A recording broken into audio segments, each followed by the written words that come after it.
जाओ भाई, कुछ होगा जीवन में। ऐसे बैठे रहने से तो कुछ ही नहीं होगा।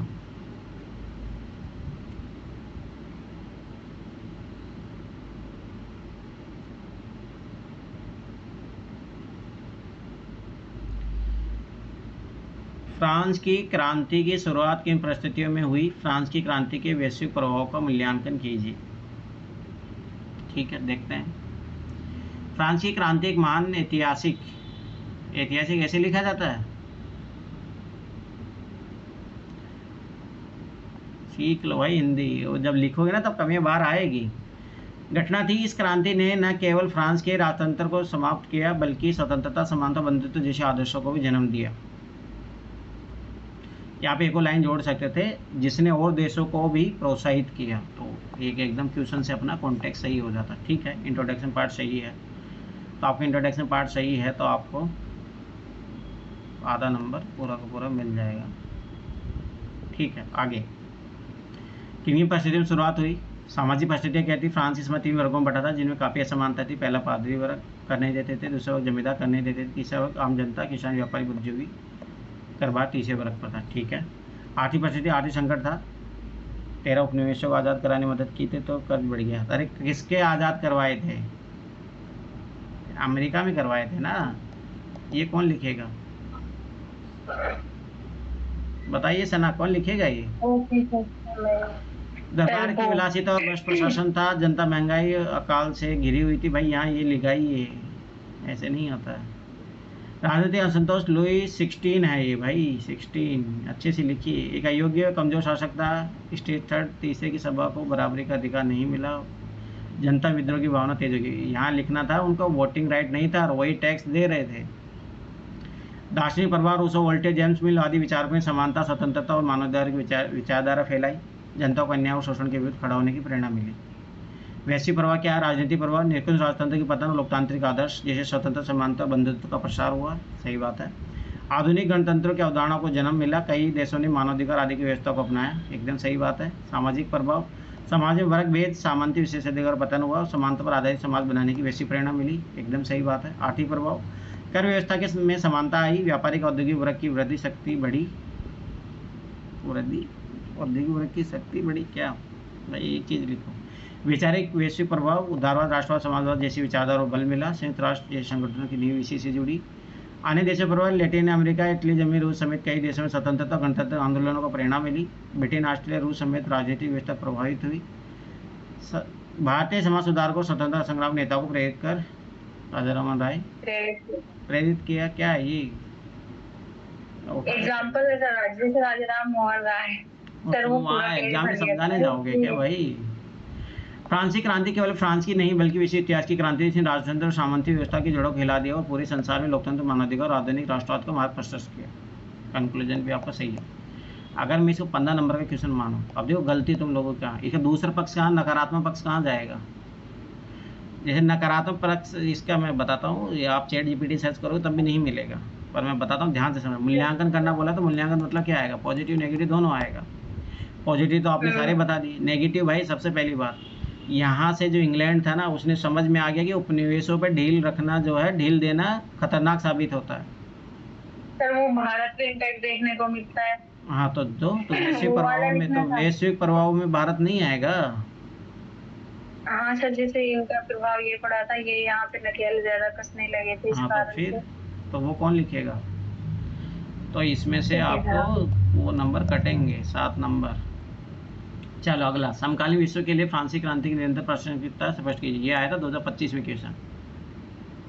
फ्रांसीसी क्रांति एक महान समकालीन मतलब जो एक समय में 2 घटनाएं हुई ना, कोई और उठा के फेंक दूंगा। समकालीन विश्व का मतलब होता अभी प्रेजेंट में। सर ये गलत है, मैंने गलत समझ ली थी। ऐसे तो मैं बहुत सारे एग्जाम्पल लिख सकती थी, लेकिन फिर भी आप देख लीजिए। फ्रांसीसी क्रांति एक महान ऐतिहासिक घटना थी। इस क्रांति ने केवल फ्रांस के राजतंत्र को समाप्त किया बल्कि विश्व के अन्य देशों के लिए भी एक आदर्श का उदाहरण सामने रखा। सही है इंट्रोडक्शन। समकालीन अंतर्राष्ट्रीय नेता हम करेगा, ये क्या लिख रहे हो भाई? मैंने प्रासंगिक मतलब जो वर्तमान में चल रहा है वो वाले लिखने थे ना। हाँ चल रहने दीजिए फिर इसको, आप कविता का पढ़ लीजिए, गलत है पूरा, पढ़ लीजिए, आपको समझ नहीं आएगा तो मैं लिख दूंगी, आप कल आज लिख दूंगी। अरे भाई चैट जीपीटी सर्च किया करो पहले, ये तो देख के लिख के लाने को बोलता हूँ तब भी ये हाल है, शर्माई से गया था तभी तो बता रही हूँ। तब भी गलत सर्च करके लाए हो, शाबाश। चलो देखते हैं कविता ने क्या लिखा। समकालीन विश्व के लिए फ्रांसीसी क्रांति की निरंतर प्रासंगिकता स्पष्ट कीजिए। फ्रांसीसी क्रांति समकालीन विश्व के लिए प्रासंगिक है क्योंकि इसके स्वतंत्र समानता बंधुत्व के सिद्धांतों ने आधुनिक लोकतांत्रिक मानवाधिकारों धर्मनिरपेक्ष राज्यों की नींव रखी। इसने राष्ट्रवाद की अवधारणा को जन्म दिया, नागरिकता की नई समझ। अरे देखो कविता गलती है, यहीं तक इंट्रोडक्शन पार्ट रखना चाहिए था ना, लिख देते कि अब ये जो पार्ट है वो मेन बॉडी का पार्ट बनना चाहिए था। इसने राष्ट्रवाद की अवधारणा जन्म दिया, नागरिकता की नई समझ विकसित की और लोकप्रिय संप्रभुता के विचार को स्थापित किया और आज भी दुनिया भर के सामाजिक राजनीतिक आंदोलनों को प्रेरित करता है। फिर भी ठीक है, पर थोड़ा ध्यान रखिए, पहली बात तो इंट्रोडक्शन इतना लंबा होता नहीं, आपको यहीं तक खत्म कर देना था। निरंतर प्रासंगिकता कैसे है भाई? स्वतंत्रता समानता बंधुत्व, स्वतंत्रता का विचार, कानून के समक्ष समानता, सामाजिक एकजुटता और राष्ट्रीय एकता की भावना जिसका महत्व आज भी है। फ्रांसीसी क्रांति के मूल सिद्धांत सार्वभौमिक आदर्श है। ठीक है, सही है। लोकतंत्र और लोकप्रिय संप्रभुता, क्रांति ने सत्ता राजशाही से आम जनता के हाथों में आने का मार्ग प्रशस्त किया। लोकप्रिय संप्रभुता का सिद्धांत सरकारी नागरिकों के प्रति जवाबदेह होती है जो आधुनिक लोकतंत्र की आधारशिला है। एकदम सही बात है। धर्मनिरपेक्षता, राज्य धर्म अलग अलग हो, फ्रांसीसी क्रांति की एक प्रमुख विरासत जो आज के कई देशों में लागू है। यह ना थोड़ा भारत में बता दो भाई, इस कॉन्स्टिट्यूशन में दिया है, यहाँ पे थोड़ा थोड़ा बताइए आप तो और ज़्यादा अच्छा मतलब आंसर रहेगा आपका। ये चीज़ याद रखिए, आपने सही लिखा है पॉइंट, और एग्जाम्पल भी दीजिए। राष्ट्रवाद का उदय, क्रांति ने लोगों के सामूहिक राष्ट्रीय पहचान और राष्ट्रीय एकता की भावना पैदा की। एकदम सही बात है। आधुनिक अधिकारों, नागरिकता की अवधारणा, फ्रांसीसी क्रांति में इस अवधारणा को जन्म दिया। मानवाधिकारों को बढ़ावा, क्रांति नागरिकों के लिए मौलिक अधिकारों को वकालत की जो आज के मानवाधिकार कानूनों का आधार है। सही है। सामाजिक राजनीतिक सुधारों की प्रेरणा, स्वतंत्र समानता बंधुत्व के सिद्धांतों ने दुनिया भर में कई क्रांतिकारी आंदोलनों और सामाजिक सुधारों को प्रेरित किया। बस कविता इसके आपके आंसर में कमी यही है कि एग्जाम्पल नहीं दी। अब जो यहाँ पे लिखना चाहिए था कि राजा राममोहन राय जो या जो उस टाइम के जो थे, ये सावित्रीबाई फुले थे, ठीक है, इनको भी वहीं से तो प्रेरणा मिलती है। और समकालीन विश्व में भी अगर आप देखोगे तो अम्बेडकर का एग्जाम्पल दे सकते थे आप। आर्थिक सुधार, विशेष अधिकार चुनौती और आर्थिक समानता के लिए संघर्ष को प्रेरित किया। संविधानवाद, भारतीय संविधान में शक्तियों पृथक्करण, एक स्वतंत्र न्यायपालिका, विधायी पर्यवेक्षण, अमेरिका में एक संतुलन नियंत्रण वाली संघीय व्यवस्था शामिल है। सही बात है। महिला अधिकार, लैंगिक समानता के लिए वैश्विक स्तर पर अभियान, समावेशी अधिकारों के लिए क्रांति की प्रारंभिक प्रयास पर आधारित। बढ़िया लिखा है, बस एग्जाम्पल की कमी थी। फ्रांसीसी क्रांति ने आधुनिक राजनीतिक दुनिया का आविष्कार किया। फ्रांसीसी क्रांति एक ऐतिहासिक घटना नहीं थी, बल्कि उसने एक आधुनिक लोकप्रिय संप्रभुता, धर्मनिरपेक्षता और संवैधानिक शासन पर इसका जोर दुनिया भर में राजनीतिक सुधार और सामाजिक न्याय की पहल को प्रेरित किया। बहुत अच्छा है लिखा है आपने। जैसे एग्जाम्पल में क्या सर पहले करिए पूरा एग्जाम्पल लिखने चाहिए थे ना भाई, इसमें एग्जाम्पल दो। आर्थिक सुधार, जैसे अब यहाँ पे है ना, नेपोलियन के आर्थिक सुधार थे, तो नेपोलियन जो द्वारा जो बनाए गए जो कानून है वो आज भी जो है बहुत सारी जैसे यूरोप में लागू हुए वही कानून, ठीक है, जो आज भी तो है। सर हम नेपोलियन का नाम लिखते तो उसमें सब आ जाता कि वो भी बताना था, मतलब उसमें लिखना था कि जो फ्रांसीसी क्रांति नेपोलियन द्वारा जो किए गए सुधार थे वो यूरोप में कानून बने भाई वो, और आज भी वो यूरोप की आधारशिला है। ऐसे एग्जाम्पल जरूर लिखिए बस, और कोई कमी नहीं थी। आराम से 8 साढ़े 8 नंबर मिल जाते आपको इस क्वेश्चन में।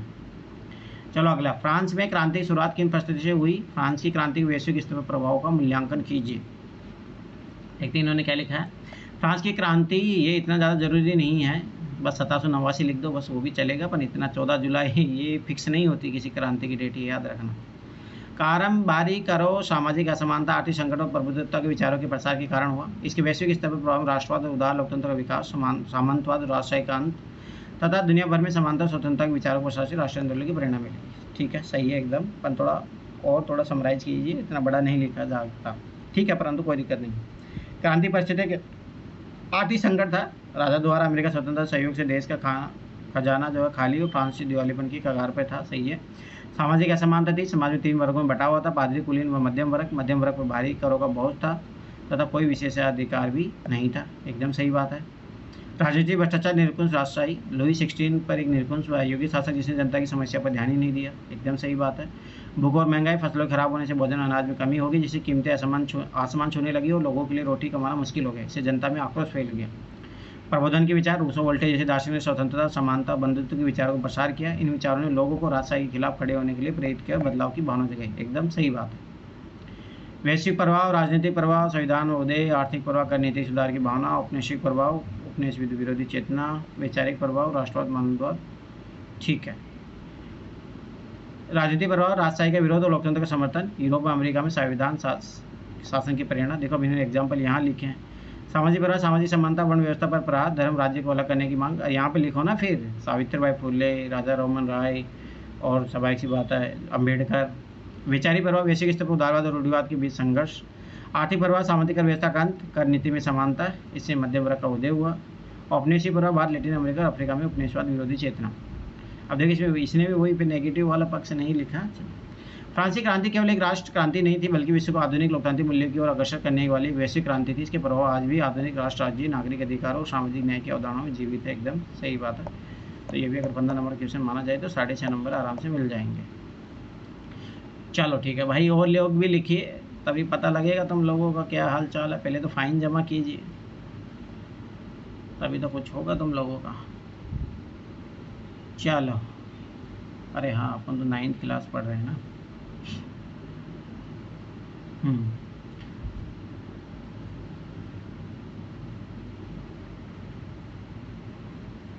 आज अपन पढ़ेंगे रूस की क्रांति। याद रखना, रूस की क्रांति से यूपीएससी ने क्वेश्चन पूछे हैं। तो ये एनसीईआरटी में जो भी दिया है ना भाई, वो एक एक चीज़ इंपॉर्टेंट है, याद रख लेना ये चीज़। देखो फ्रांसीसी क्रांति से आपके पास जस्ट पूछा, ये चैप्टर पढ़ लोगे, बना लोगे क्वेश्चन। तो यही फर्क पड़ता है क्या पढ़ रहे हो आप लोग। हाँ, ये तो शुरू हो गया ना चैप्टर। रूसी क्रांति।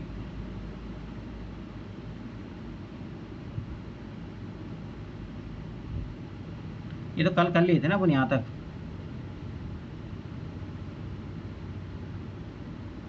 ये रूस की सेकंड चैप्टर शुरुआत कहाँ से हो रहा है? हाँ, यहाँ से शुरू हो रहा है ना, तभी तो मैं देखूँ। चलो, ये बहुत इंपॉर्टेंट चैप्टर है, याद रखना। यूपीएससी ने क्वेश्चन पूछे हैं, और मैं फिर बता रहा हूँ, आगे भी यूपीएससी क्वेश्चन पूछेगा। और अभी तो खास तौर से वापस से जिस तरीके से चीज़ें चेंज हो रही हैं, तो क्वेश्चन बनेंगे। यूरोप में समाजवाद है, रूसी क्रांति।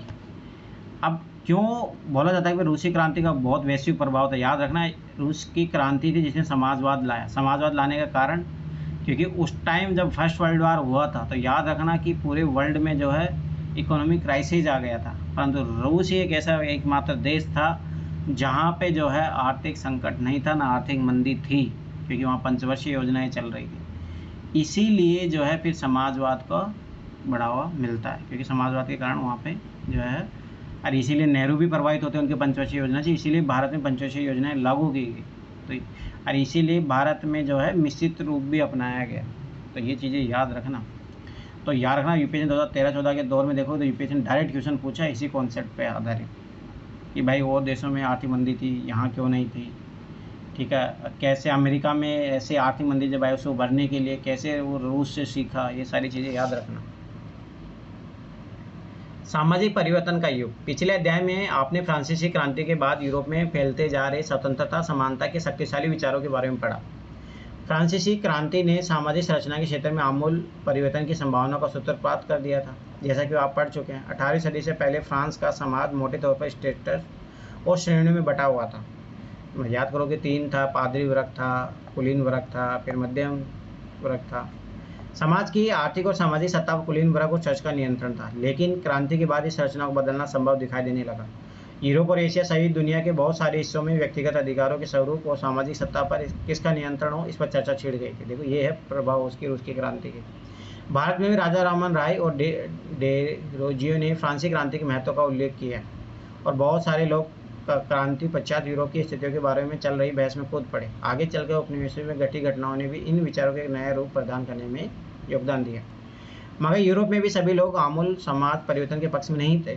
इस सवाल पर सबकी अलग अलग राय थी। बहुत सारे लोग बदलाव के लिए तो तैयार थे, लेकिन ये चाहते थे कि ये बदलाव धीरे धीरे हो।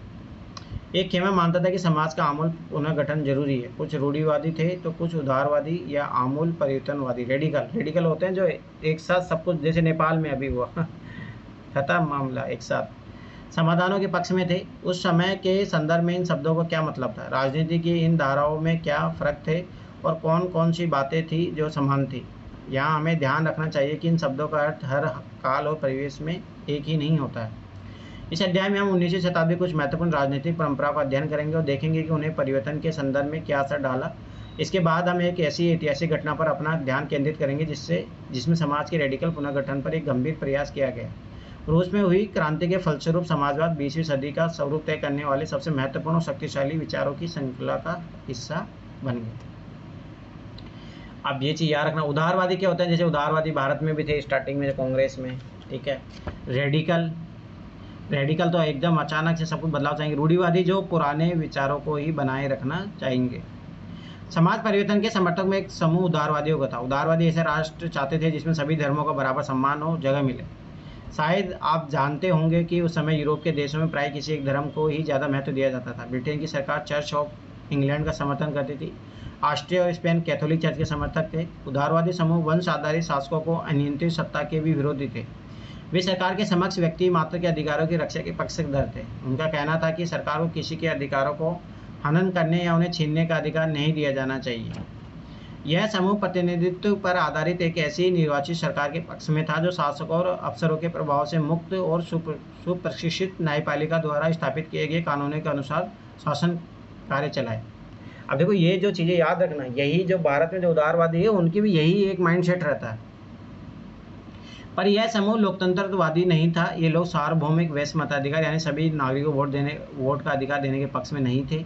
उनका मानना था कि वोट का अधिकार केवल संपत्तिधारियों को ही मिलना चाहिए। यही कारण था कि यूरोप हो, अमेरिका हो, वहाँ पे महिलाओं को वोटिंग राइट दे नहीं गए थे।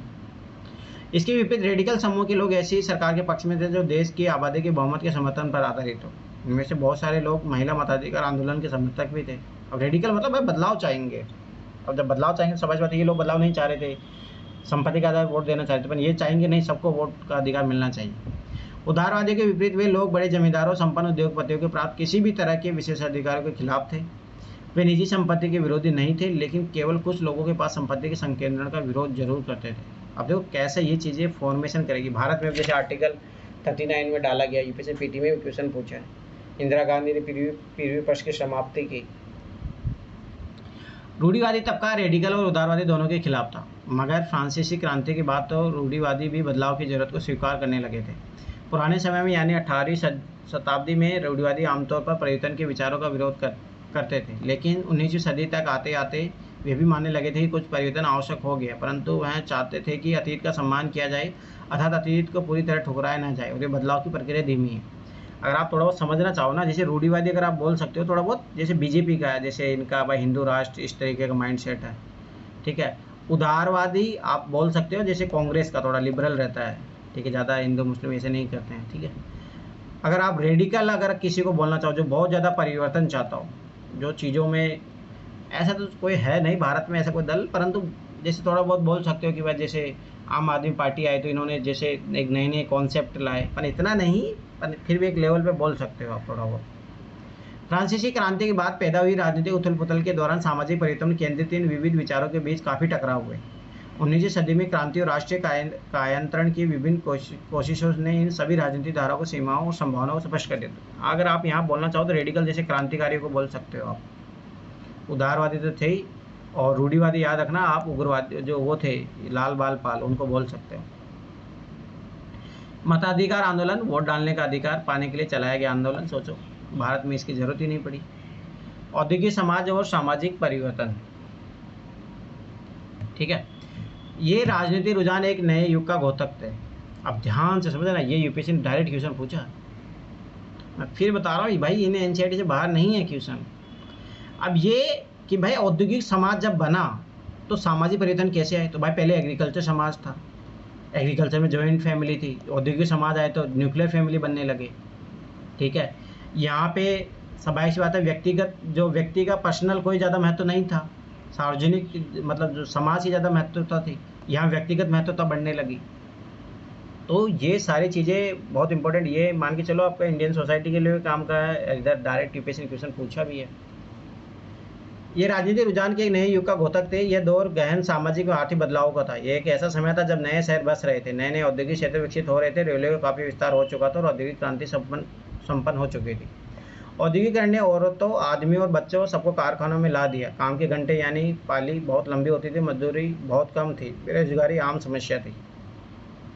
औद्योगिक वस्तुओं की मांग में गिरावट आ गई। आ जाने पर बेरोजगारी और बढ़ जाती थी।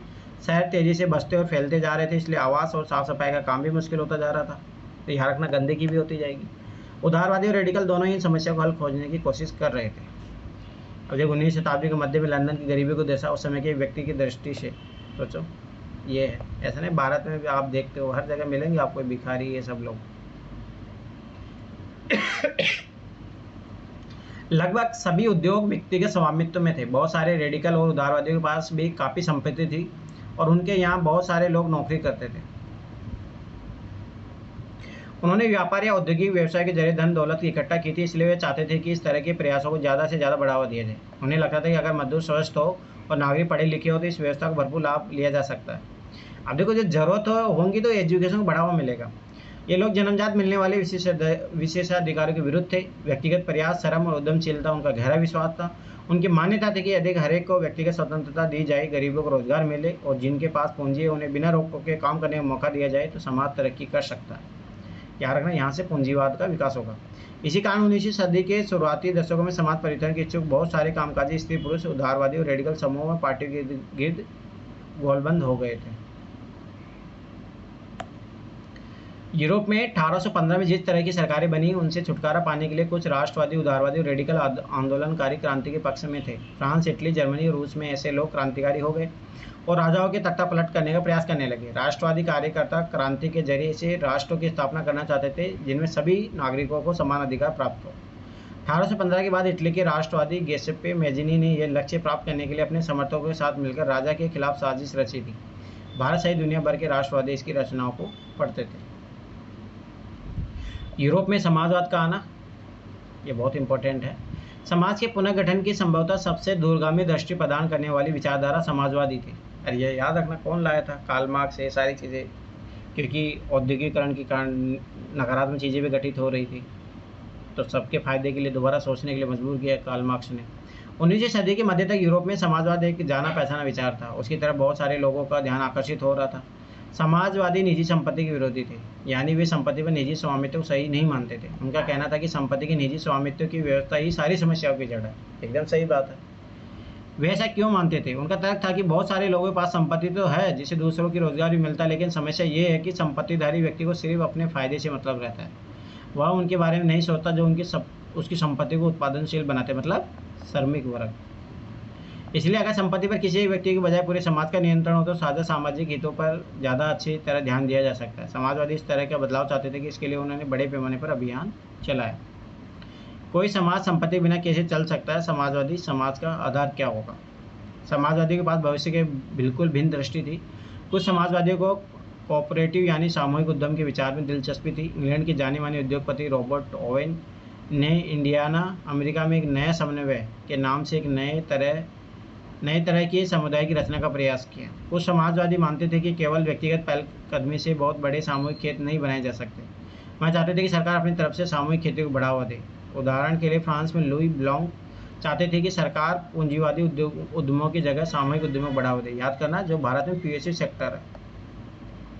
कोऑपरेटिव ऐसे लोगों के समूह थे जो मिलकर चीज़ें बनाते थे और मुनाफे की प्रत्येक सदस्य द्वारा किए गए काम के हिसाब से बांट दिया जाता था, मतलब सहकारी आंदोलन भारत में। ये चीज़ याद रखना। कार्ल मार्क्स, अब ये आ गया कार्ल मार्क्स और फ्रेडरिक एंगेल्स ने इस दिशा में कई नए तर्क पेश किए। मार्क्स का विचार था कि औद्योगिक समाज पूंजीवादी समाज है। फैक्ट्रियों में लगी पूंजी पर पूंजीपतियों का स्वामित्व है और पूंजीपतियों का मुनाफा मजदूरों की मेहनत से पैदा होता है। ये बात सही है। पर मजदूर मेहनत करेगा तभी तो फैक्ट्री में कोई उत्पादन बनेगा तो उसका प्रॉफिट होगा। मार्क्स का निष्कर्ष था कि जब तक निजी पूंजीपति इसी तरह मुनाफे का संचय करते जाएंगे तब तक मजदूरों की स्थिति में सुधार नहीं हो सकता। अपनी स्थिति में सुधार लाने के लिए मजदूरों को पूंजीवाद व निजी संपत्ति पर आधारित शासन को उखाड़ फेंकना होगा। मार्क्स का विश्वास था कि खुद को पूंजीवादी शोषण से मुक्त कराने के लिए मजदूरों को एक अत्यंत भिन्न किस्म का समाज बनाना होगा, जिसमें सारी संपत्ति पर पूरे समाज का यानी सामाजिक नियंत्रण और स्वामित्व रहेगा। उन्होंने भविष्य के समाज को साम्यवादी कम्युनिस्ट समाज का नाम दिया। मार्क्स का विश्वास था कि पूंजीपतियों के साथ होने वाले संघर्ष में जीत अंततः मजदूरों की होगी। उनकी राय में कम्युनिस्ट समाज ही भविष्य का समाज होगा, परंतु कार्ल मार्क्स की जगह गलत साबित हुए। पर याद रखना, कार्ल मार्क्स गलत साबित नहीं हुए। पूंजीवाद ने क्या किया, अपने आप को समायोजित किया है। उसने समाजवाद के जो ये कार्ल मार्क्स जो चीज़ें बताता था, उन चीज़ों को उसने धीरे धीरे छोड़ा, तब जाके ये चीज़ें हुई है। नहीं तो ऐसा नहीं है, कार्ल मार्क्स ने जो बोला था वो चीज़ सत्य होता।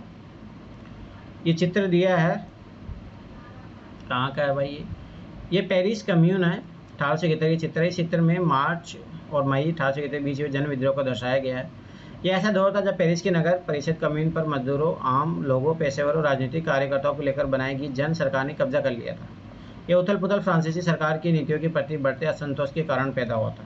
यद्यपि पेरिस कम्यून को अंततः सरकारी टुकड़े ने कुचल डाला, लेकिन दुनिया भर के समाजवादियों ने समाजवादी क्रांति की पूर्व पीठिका के रूप में इसका जमकर जश्न मनाया।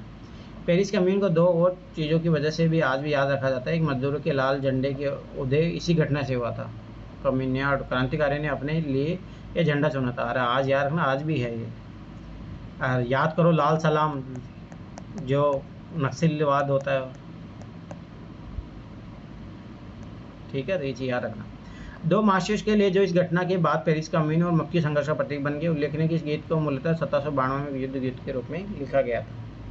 समाजवाद के लिए समर्थन। 1870 का दशक आते आते समाजवादी विचार पूरे यूरोप में फैल चुके थे। अपने प्रयासों में सामने लाने के लिए समाजवादियों ने द्वितीय इंटरनेशनल के नाम से एक अंतर्राष्ट्रीय संस्था भी बना ली थी। इंग्लैंड और जर्मनी के मजदूरों ने अपने जीवन और कार्य स्थिति में सुधार लाने के लिए संगठन बनाना शुरू किया। याद रखना, यहाँ से संगठन की ऑर्गेनाइजेशन बनाने की जो है परंपरा चालू होती है। संकट के समय अपने सदस्यों को मदद पहुंचाने के लिए इन संगठनों ने कोष स्थापित किए और काम के घंटों में कमी थे मताधिकार के लिए आवाज़ उठाना शुरू कर दिया। जर्मनी सोशल डेमोक्रेटिक पार्टी के साथ इन संगठनों के काफ़ी गहरे रिश्ते थे और संसदीय चुनाव में पार्टी की मदद भी करते थे। 1905 तक ब्रिटेन के समाजवादियों और ट्रेड यूनियन आंदोलनकारियों ने लेबर पार्टी के नाम से अपनी एक अलग पार्टी बना ली थी। याद रखना ये चीज़। अब यही आगे जाके भारत की आज़ादी तक अभी भी है वहाँ पे इंग्लैंड में। फ्रांस में भी सोशलिस्ट पार्टी के नाम से ऐसी एक पार्टी का गठन किया गया। लेकिन 1914 तक यूरोप में समाजवादी कहीं भी सरकार एक बनाने में कामयाब नहीं हो पाए। संसदीय राजनीति में उनके प्रतिनिधि बड़ी संख्या में जीतते रहे। उन्होंने कानून बनाने में भी अहम भूमिका निभाई, मगर सरकारों में रूढ़िवादी, उदारवादी और रेडिकलों का ही दबदबा बना रहा। तो फिर भी यहाँ पे समाजवाद नहीं इतना आ पाया। पर रूस में आ जाता है। अब रूस में ऐसे क्या कारण होता है कि वहाँ पे जो अब रूस में ऐसा बोला जाता है कि कार्ल मार्क्स से बहुत ज़्यादा प्रभाव था। दूसरी बात, वहाँ का जो राजा था वो बहुत निरंकुश था, तो उस कारण से वहाँ पे फिर जो उस टाइम जो लहर थी वो समाजवाद की थी, इसीलिए जो है रूस में समाजवादी क्रांति आई। यूरोप के सबसे पिछड़े औद्योगिक देशों में से एक रूस में समीकरण उलट गया। 1917 के अक्टूबर क्रांति के जरिए रूस की सत्ता पर समाजवादियों ने कब्जा कर लिया। फरवरी 1917 में राजशाही के पतन और अक्टूबर की घटनाओं को अक्टूबर क्रांति, याद रखना, दो क्रांति थी, फरवरी क्रांति, अक्टूबर क्रांति 1917 में। ऐसा कैसे हुआ? क्रांति के समय रूस के सामाजिक और राजनीतिक हालात कैसे थे? इन सवालों का जवाब ढूंढने के लिए आइए क्रांति से कुछ साल पहले की स्थितियों पर नजर डालते हैं। अभी सेंट पीटर्सबर्ग स्थित विंटर पैलेस के व्हाइट हॉल में जॉर्ज निकोलस II है। 1900 जो भी है, किसने बनाया कोई मतलब नहीं। आ जाओ इधर। रूसी साम्राज्य 1914। अब देखो ये थोड़ा बहुत यहाँ से यूपीएससी ने कितनी बार क्वेश्चन पूछा है। 1914 का यूरोप है। रूसी साम्राज्य में पहले महायुद्ध में शामिल यूरोपीय देशों को दर्शाया गया। तो रूस सोचो इस टाइम जो आज देखते हैं आप, तो टुकड़े हो गए 1991 के बाद रूस के, परंतु उस टाइम इतना बड़ा रूस था। देखो यहाँ पे काला सागर है, ये ओटोमन साम्राज्य। देखो यूपीएससी ने फिर 2022 में क्वेश्चन पूछा, ओटोमन साम्राज्य के कौन कौन से पार्ट थे। सोचो यहाँ से, देखो यहाँ से डायरेक्ट क्वेश्चन बनता है पीटी में। यूपीएससी 2022 से जाके क्वेश्चन जाके देखिए, ठीक है। इधर देखो नॉर्वे है, स्वीडन है, डेनमार्क, ये उत्तरी सागर हो गया, इंग्लैंड हो गया, अंटार्कटिक महासागर हो गया, हॉलैंड, बेल्जियम, फ्रांस, स्विट्जरलैंड है, ये इटली है, ये भूमध्य सागर है, स्पेन है, पुर्तगाल है, जर्मनी, ऑस्ट्रिया, हंगरी है, रोमानिया है, बुल्गारिया है। ये यूपीएससी ने फिर क्वेश्चन पूछा। मॉन्टेग्रो, अल्बानिया है और यूनान है, ठीक है। तो ये चीज़ याद रखना, यूपीएससी ने क्वेश्चन पूछा डायरेक्ट। अब देखो 1914 में रूस और उसके पूरे साम्राज्य में जार निकोलस II का शासन था। मॉस्को के आसपास लड़ने वाले भू क्षेत्र के अलावा आज का फिनलैंड, लातविया, लिथुनिया, एस्टोनिया था, पोलैंड, यूक्रेन और बेलारूस के कुछ हिस्से भी रूसी साम्राज्य के अंग थे। इसीलिए तो रशिया यूक्रेन युद्ध हो रहा है। ये साम्राज्य प्रशांत महासागर तक फैला हुआ था और आज के मध्य एशियाई राज्यों के साथ जॉर्जिया, आर्मेनिया व अज़रबैजान भी इस साम्राज्य के अंतर्गत आते थे। रूस में ग्रीक ऑर्थोडॉक्स चर्च से उपजी शाखा रूसी ऑर्थोडॉक्स क्रिश्चियनिटी को मानने वाले बहुमत में थे, लेकिन इस साम्राज्य के तहत रहने वालों में कैथोलिक, प्रोटेस्टेंट और मुस्लिम और बौद्ध भी शामिल थे। युद्ध से पहले सेंट पीटर्सबर्ग में बेरोजगार किसान, देखो किसानों की ये हालात है। बहुत सारे लोग धर्मांत लंगरों में खाना खाते थे, खस्ता हाल मकानों में रहते थे। अब स्वाभाविक सी बात है, मजदूर भरेगा तो फिर वो तो क्रांति करेगा ही। अथवेता समाज 20वीं सदी की शुरुआत में रूस की आबादी एक बहुत बड़ा हिस्सा खेती बाड़ी से जुड़ा हुआ था। जैसे भारत में भी एग्रीकल्चर था, वैसे ही रूसी साम्राज्य के लगभग 85% जनता आजीविका के लिए खेती पर निर्भर थी। और लगभग आज भी भारत की लगभग 67% है। यूरोप के किसी भी देश में खेती पर आज से जनता का प्रतिशत इतना नहीं था। उदाहरण के तौर पर फ्रांस और जर्मनी में खेती पर निर्भर आबादी 40 से 50% ज़्यादा नहीं थी। तो ये चीज़ याद रखना, ये भी एक बहुत बड़ा कारण था समाजवाद आने का वहाँ पे। रूसी साम्राज्य के किसान अपनी जरूरतों के साथ बाजार के लिए भी पैदावार करते थे। रूस अनाज का एक बड़ा निर्यातक था। उद्योग बहुत कम थे। सेंट पीटर्सबर्ग और मॉस्को प्रमुख औद्योगिक इलाके थे। हालांकि ज़्यादातर उत्पादन कारीगर ही करते थे, लेकिन कारीगरों की एक वर्कशॉप के साथ साथ बड़े बड़े कल कारखाने मौजूद थे। बहुत सारे कारखाने 1890 के दशक में चालू हुए थे, जब रूस के रेल नेटवर्क को फैलाया जा रहा था। उसी समय रूसी उद्योगों में विदेशी निवेश भी तेजी से बढ़ा था। इन कारकों के चलते कुछ ही सालों में रूस के कोयले उत्पादन में 2 गुना और स्टील उत्पादन में 4 गुना वृद्धि हुई थी। सन 1900 तक कुछ इलाकों में कारीगरों कारखाना मजदूरों की संख्या लगभग बराबर हो चुकी थी। ज़्यादातर कारखाने उद्योगपतियों की निजी संपत्ति थे। मजदूरों को न्यूनतम वेतन मिलता रहे और काम की पाली के घंटे निश्चित हो, इस बात का ध्यान रखने के लिए सरकारी विभाग बड़ी फैक्ट्रियों पर नजर रखते थे। लेकिन फैक्ट्री इंस्पेक्टर भी नियमों के उल्लंघन को रोक पाने में नाकामयाब थे। कारीगरों की इकाइयों और वर्कशॉपों में काम की पाली प्राय 15 घंटे तक खींच जाती थी। सोचो 15 घंटे काम करवाते थे, जबकि कारखाने मजदूर आमतौर पर 10 से 12 घंटे की पालियों में काम करते थे। मजदूरों के रहने के लिए भी कमरों से लेकर डॉर्मेट्री की तरह तरह की व्यवस्थाएं मौजूद थी। ये रहा बंकर है, सोचो ये पाली बार बार सोते थे, परिवार के साथ नहीं रख सकते थे। सामाजिक स्तर पर मजदूर बटे हुए थे। कुछ मजदूर अपने मूल गांवों के साथ अभी भी गहरे संबंध बनाए हुए थे। बहुत सारे मजदूर स्थायी रूप से शहरों में भी बस चुके थे। उनके बीच योग्यता और दक्षता के स्तर पर भी काफ़ी फर्क था। सेंट पीटर्सबर्ग के एक धातु मजदूर ने कहा था, धातु कर्मी मजदूरों में खुद को साहब मानते थे। उनके काम में ज़्यादा प्रशिक्षण और निपुणता की जरूरत जो रहती थी। 1914 में फैक्ट्री मजदूरों में औरतों की संख्या 31% थी, लेकिन उन्हें पुरुष मजदूरों के मुकाबले कम वेतन मिलता था। देखो हर जगह है ये चीज़, तो ये याद रखना। पर ये है कि यहाँ पे महिला पार्टिसिपेशन है, परंतु उनको वेतन जो है बराबर नहीं मिल रहा। मर्दों की तनख्वाह के मुकाबले आधे से 3/4 तक। मजदूरों के बीच मौजूदा फासला उनके पहनावे और व्यवहार में भी साफ दिखाई देता था। यदि भी कुछ मजदूरों ने बेरोजगारी आर्थिक संकट के समय एक दूसरे की मदद करने के लिए संगठन बना लिए थे, लेकिन ऐसे संगठन बहुत कम थे। इन विभेदों के बावजूद जब किसी को नौकरी से निकाल दिया जाता था तो उन्हें मालिकों से कोई शिकायत होती थी तो मजदूर एकजुट होकर हड़ताल भी करते थे। अगर पुरानी मूवियाँ देखोगे तो उसमें ऐसे इस टाइप की चीज़ें मिलेगी आपको। 1896-97 तक बीच कपड़ा उद्योग में और 1902 में धातु उद्योग में ऐसी हड़तालें काफ़ी बड़ी संख्या में आयोजित की गई थी। याद रखना, इसीलिए जो रूस से जो चलेगी, जो भारत में जो समाजवादी पार्टी थी उसी के डायरेक्शन में तो चलती है। देहात की ज़्यादातर जमीन पर किसान खेती करते थे, लेकिन विशाल संपत्तियों पर सामंतों और राजशाही ऑर्थोडॉक्स चर्च का कब्जा था। मजदूरों की तरह किसान भी बटे हुए थे। किसान बहुत धार्मिक स्वभाव के थे। इक्का दुक्का अपवादों को छोड़ दिया जाए तो वे सामंतों नवाबों का बिल्कुल सम्मान नहीं करते थे। नवाबों और सामंतों को जो सत्ता और हैसियत मिली हुई थी वो लोकप्रियता की वजह से नहीं, बल्कि जार के प्रति उनकी निष्ठा और सेवाओं के बदले में मिली थी। यहाँ की स्थिति फ्रांस जैसी नहीं थी। मिसाल के तौर पर फ्रांसीसी क्रांति के दौरान ब्रिटेन के किसान न केवल नवाबों को सम्मान करते थे, बल्कि उन्हें नवाबों को बचाने के लिए बाकायदा लड़ाइयाँ भी लड़ी। इसके विपरीत रूस के किसान चाहते थे कि वे नवाबों को जमीन छीनकर किसानों के बीच बांट दी जाए। बहुधा व लगान भी नहीं चुकाते थे। कई जगह तो जमींदारों की हत्या भी की जा चुकी थी। अब देखिए यहाँ किसान विद्रोह कर रहा है धीरे धीरे। 1902 में दक्षिणी रूस में ऐसी घटनाएं बड़े पैमाने पर घटी। 1905 में तो पूरे रूस में ऐसी घटनाएं घटने लगी। रूसी किसान यूरोप के बाकी किसानों के मुकाबले केवल लिहाज से भी भिन्न थे। यहाँ के किसान समय समय पर सारी ज़मीन को अपने कम्यून को सौंप देते थे। फिर कम्यून ही प्रत्येक परिवार को ज़रूरतों के हिसाब से किसानों को ज़मीन बांटता था। अब इससे देखो धीरे धीरे मतलब वहाँ सामाजिक जो है समाजवाद के बीच पहले से ही थे, ये भी याद रखना। इसीलिए वहाँ समाजवाद पनपा। उस समय के समाजवादी कार्यकर्ता अलेक्जेंडर सलाइपिनकोव के इस वक्तव्य से पता चलता है कि बैठकें कैसे आयोजित किए जाते थे। एक एक कारखाने और दुकान में जा जाकर प्रचार किया जाता था।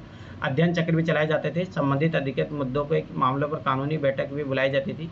लेकिन इस गतिविधि को मजदूर वर्ग की मुक्ति के व्यापक संघर्ष में बड़ी निपुणता से पिरो दिया जाता था। गैर कानूनी बैठकें जरूरत के वक्त फौरन आयोजित कर ली जाती थी। लेकिन लंच के दौरान शाम को फाटक के बाहर या यार्ड में या कई मंजिला इमारतों की सीढ़ियों में व्यवस्थित ढंग से बैठकें आयोजित की जाती थी। सबसे जागरूक मजदूर दरवाजे के पास प्लग का काम संभालते थे और मुहाने पर पूरी भीड़ इकट्ठा हो जाती थी। वहाँ सबके सामने एक आंदोलनकारी खड़ा होता था। मालिक टेलीफोन पर पुलिस को इस बारे में जानकारी देते थे, लेकिन जब तक पुलिस पहुँचती थी तब तक भाषण पूरे हो चुके होते थे और जरूरी फैसले लिए जाते थे। अभी देखो कोई काम का है नहीं, बस ये आपको एक घटनाएं ये दिखाती है कि उस टाइम का कैसा परिवेश था, कितनी दिक्कतें थी। बस उस पर्पज से क्वेश्चन कभी नहीं बनेगा उन चीज़ों से। क्वेश्चन मेन बनता है मेन कंटेंट से। अब बात आती है भाई रूस में समाजवाद। 1914 से पहले रूस में सभी राजनीतिक पार्टियां गैर कानूनी थी। मार्क्स के विचारों को मानने वाले समाजवादियों ने 1898 में Russian social democratic workers party, रूसी सामाजिक लोकतांत्रिक श्रमिक पार्टी गठन किया था। सरकारी आतंक के कारण इस पार्टी के गैर कानूनी संगठन के रूप में काम करना पड़ता था। इस पार्टी के एक अखबार निकलता, उसने मजदूरों को संगठित किया और हड़ताल आदि कार्यक्रम आयोजित किए थे। कुछ रूसी समाजवादियों को लगता था कि रूसी किसान जिस तरह समय समय पर जमीनें बांटते हैं, उसे पता चलता है कि वह स्वाभाविक रूप से समाजवादी भावना वाले लोग हैं। इसी आधार पर मैंने बोला था ना, बीज उनमें ऑलरेडी पहले था, ये कारण है। इसी आधार पर उनका मानना था कि रूस में मजदूर नहीं बल्कि किसान की ही क्रांति मुख्य शक्ति बनेंगे। वे क्रांति का नेतृत्व करेंगे और रूस बाकी देशों के मुकाबले ज़्यादा जल्दी समाजवादी देश बन जाएगा। 19वीं सदी के आखिर में रूस के ग्रामीण इलाकों में समाजवादी काफ़ी सक्रिय थे। सन 1900 में उन्होंने सोशलिस्ट रिवोल्यूशनरी पार्टी, समाजवादी क्रांतिकारी पार्टी का गठन कर लिया। अब याद रखना, इनका प्रभाव भारत में भी पड़ेगा। इस पार्टी ने किसानों के अधिकारों के लिए संघर्ष किया और मांग की कि सामंतों के कब्जे वाली जमीनें फौरन किसानों को सौंपी जाए। किसानों के सवाल पर सामाजिक लोकतंत्रवादी सोशल डेमोक्रेटिक खेमा समाजवादी क्रांतिकारियों से सहमत नहीं था। लेनिन का मानना था, याद रखना, लेनिन का मानना था कि किसान में एकजुटता नहीं है, वे बटे हुए हैं। कुछ किसान गरीब थे, कुछ अमीर, कुछ मजदूरी करते थे तो कुछ पूंजीपति थे और नौकरों से खेती करवाते थे। इन आपसी विभेदों के चलते हुए सभी समाजवादी आंदोलन का हिस्सा नहीं हो सकते थे। सांगठनिक रणनीति के सवाल पर पार्टी में गहरे मतभेद थे। व्लादिमीर लेनिन, याद रखना, जो पुतिन व्लादिमीर है उसके आगे भी, इससे पता लगता है कि एक तरीके से वो वंशवादी है। वहाँ पे भी बोल्शेविक खेमे के मुखिया सोचते थे कि जार राजा शासित रूप से जैसे दमनकारी समाजवादी पार्टी अत्यंत अनुशासित होनी चाहिए और अपने सदस्यों की संख्या व स्तर पर उसका पूरा नियंत्रण होना चाहिए। दूसरा खेमा मेनेस्विक मानते थे पार्टी में सभी की सदस्यता दी जानी चाहिए। आज भी ये चीज़ है वहाँ पे क्या रशिया में, इसलिए देखो ना, उसको आजीवन जब तक मरेगा नहीं तब तक वही शासन रहेगा। अब मोदी भी यही चाह रहा है कि मैं भी जब तक मरूँ नहीं तब तक मैं ही भारत के प्रधानमंत्री रहूँ। अगर आज देखोगे तो प्रधानमंत्री का लास्ट दिन था आज, उसको त्याग पत्र देके कल से नया प्रधानमंत्री मिलना चाहिए था भारत को। अरे ये भी नहीं है, वो खुद के द्वारा ही बनाया गया कानून था, मोदी के द्वारा। अपन सोचो खुद ही उसका पालन नहीं कर रहा, क्या ही होगा। तो ये बोलते सत्ता की लोलुपता। सत्ता की लोलुपता हर व्यक्ति को पसंद आती है, ये चीज़ याद रखना, ठीक है। उथल पुथल का समय 1905 की क्रांति। रूस एक निरंकुश, याद रखना ये चीज़, एक 1905 फिर 1917 में 2 क्रांतियाँ होगी, फिर जाके रूस में समाजवाद आता है। रूस एक निरंकुश राजशाही था, मतलब निरंकुश राजशाही मतलब राजा था। राजा बहुत खतरनाक था। खतरनाक मतलब लोगों को राइट्स नहीं थे।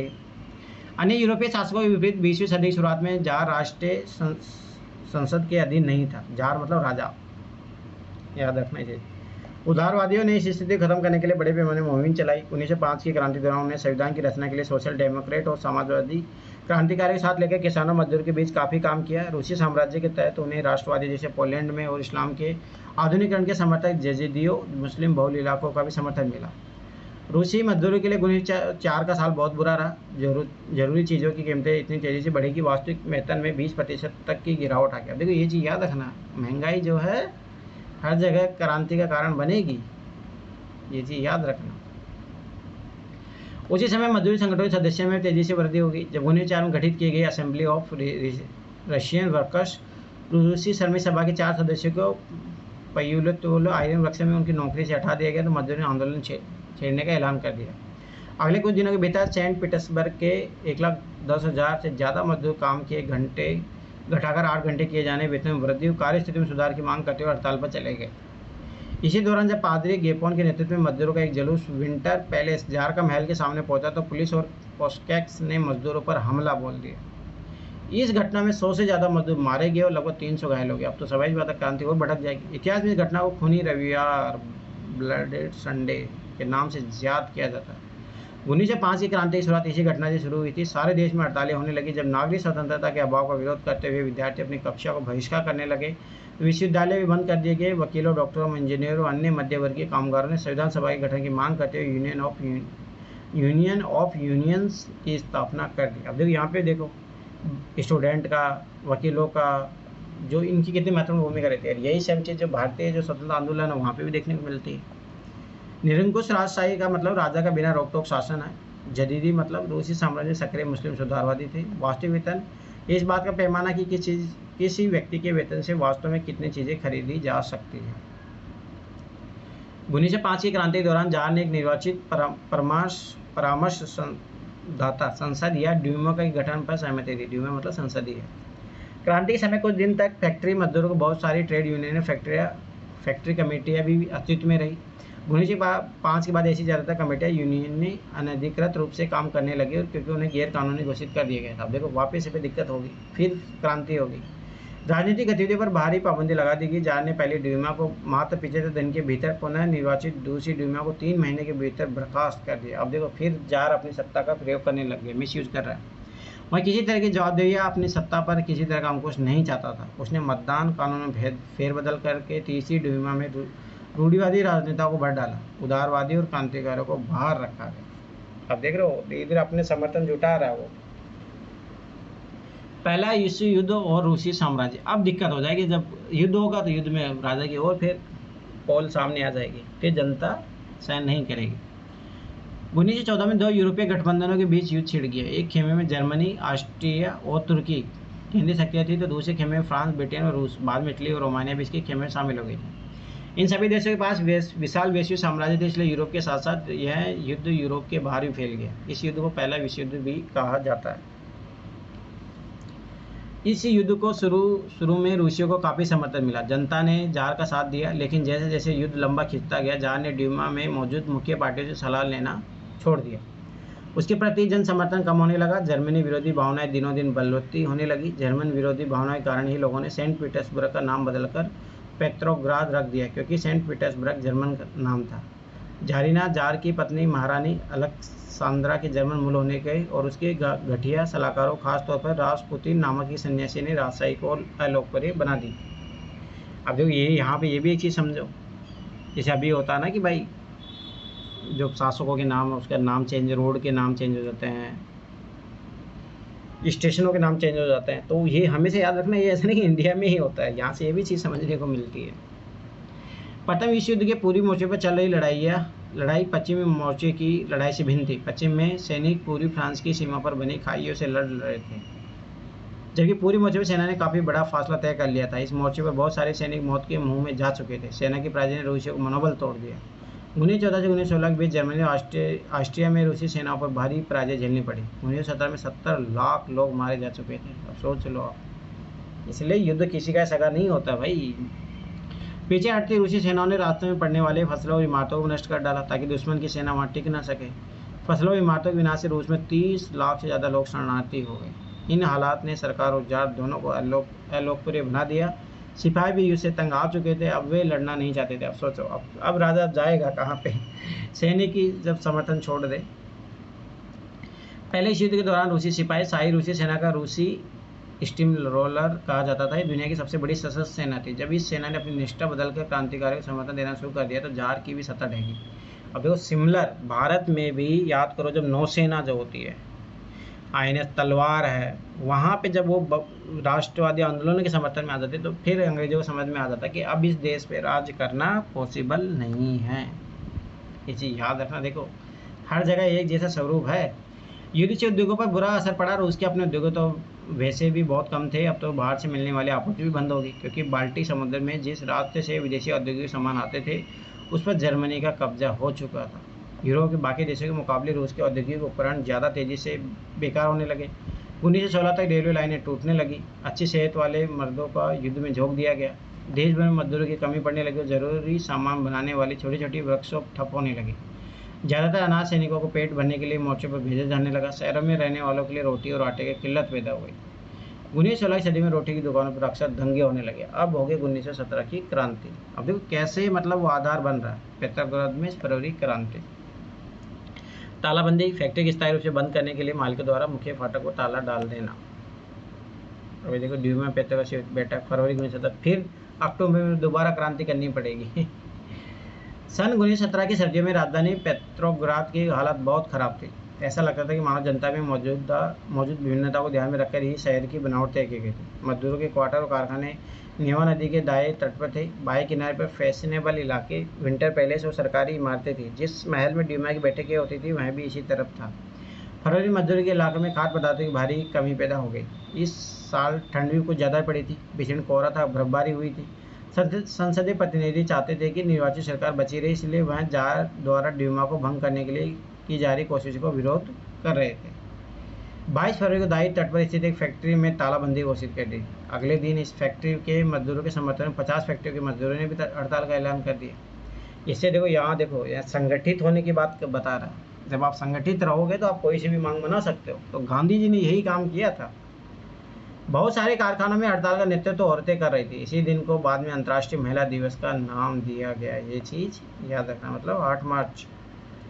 आंदोलनकारी जनता बस्ती पर पार करके राजधानी के बीचों बीच निवेश की प्रोस्पेक्ट तक आ गई। इस समय तक कोई राजनीतिक पार्टी आंदोलन को सक्रिय रूप से संगठित और संचालित नहीं कर रही थी। जब फैशनेबल रिहायशी इलाकों और सरकारी इमारतों को मजदूरों ने घेर लिया तो सरकारों ने कर्फ्यू लगा दिया। शाम तक प्रदर्शनकारी तितर बितर हो गए, लेकिन 24 और 25 तारीख को वह फिर इकट्ठा होने लगे। सरकार ने उन पर नजर रखने के लिए घुड़सवार सैनिकों पुलिसों को तैनात कर दिया।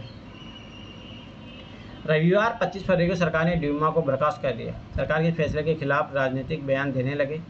26 तारीख को प्रदर्शनकारी बहुत बड़ी संख्या में बाई तट के इलाके में इकट्ठा हो गए। 27 को उन्होंने पुलिस मुख्यालय पर हमला करके उन्हें तहस नहस कर दिया। रोटी, तनख्वाह, काम के घंटों में कमी और लोकतांत्रिक अधिकारों के पक्ष में नारे लगाते असंख्य लोग सड़कों पर जमा हो गए। सरकार ने स्थिति पर नियंत्रण कायम करने के लिए एक बार फिर घुड़सवार सैनिकों को तैनात कर दिया, लेकिन घुड़सवार सैनिकों टुकड़े ने प्रदर्शनकारी पर गोली चलाने से मना कर दिया। अब याद करो, ऐसा ही सेम घटनाक्रम कहाँ पे होता है? भारत में भी होता है। गुस्सा सिपाही भारत में होता है 1857 की क्रांति पे। हाँ, गुस्सा सिपाही ने रेजिमेंट की बैरक में अपने एक ही अफसर पर गोली चला दी। देखो वही सेम चीज़ 1857 क्रांति में जो होता है। 3 दूसरी रेजिमेंटों ने बगावत कर दी और हड़ताली मजदूरों के साथ भी यहाँ मिले। उस समय के सिपाही और मजदूर एक सोवियत या परिषद का गठन करने के लिए इसी इमारत में जमा हुए जहाँ अब तक ड्यूमा की बैठकें हुआ करती थी। यहीं से पेट्रोग्राद सोवियत का जन्म हुआ। अगले दिन एक प्रतिनिधि मंडल जार से मिलने गया। सैनिक कमांडरों ने उसे सलाह दी कि वह राजगद्दी छोड़ दे। उसने कमांडरों की बात मान ली और 2 मार्च को गद्दी छोड़ दी।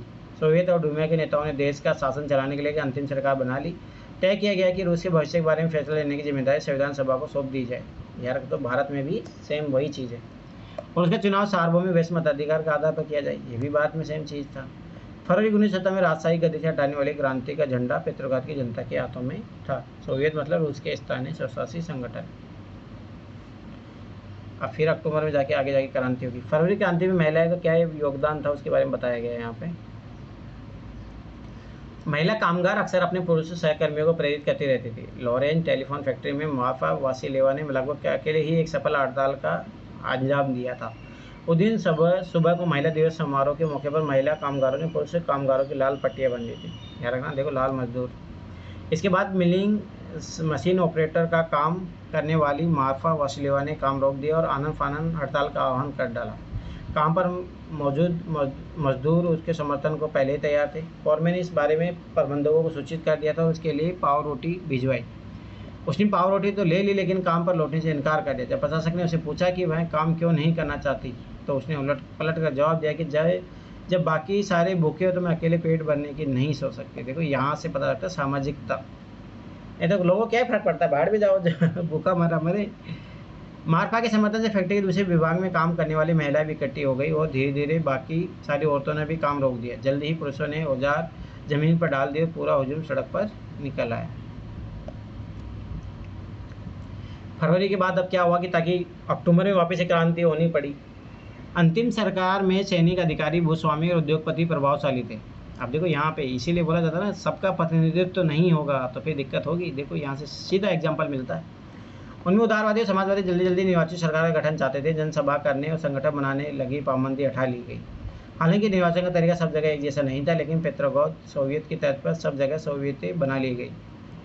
अप्रैल 1917 में बोल्शेविकों के निर्वाचित नेता व्लादिमीर लेनिन रूस लौट आए।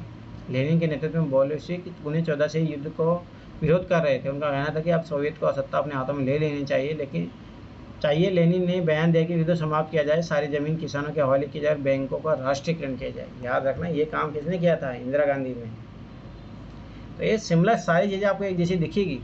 तीनों मांगों को लेनिन की अप्रैल थीसिस के नाम से जाना जाता है। उन्होंने ये सुझाव दिया कि अपने रेडिकल उद्देश्यों को स्पष्ट करने के लिए बोल्शेविक पार्टी का नाम कम्युनिस्ट पार्टी रख दिया गया, जो आज भी चल रही है। बोल्शेविक पार्टी के ज़्यादातर लोगों को अप्रैल थीसिस के बारे में सुनकर काफ़ी हैरानी हुई। उन्हें लगता था कि अभी समाजवादी क्रांति के लिए सही वक्त नहीं आया, इसलिए फिलहाल अंतरिम सरकार का समर्थन दिया जाना चाहिए। लेकिन अगले कुछ महीनों की घटनाओं ने उनकी सोच बदल डाली और अक्टूबर में वापस से वो क्रांति करने लग जाते हैं।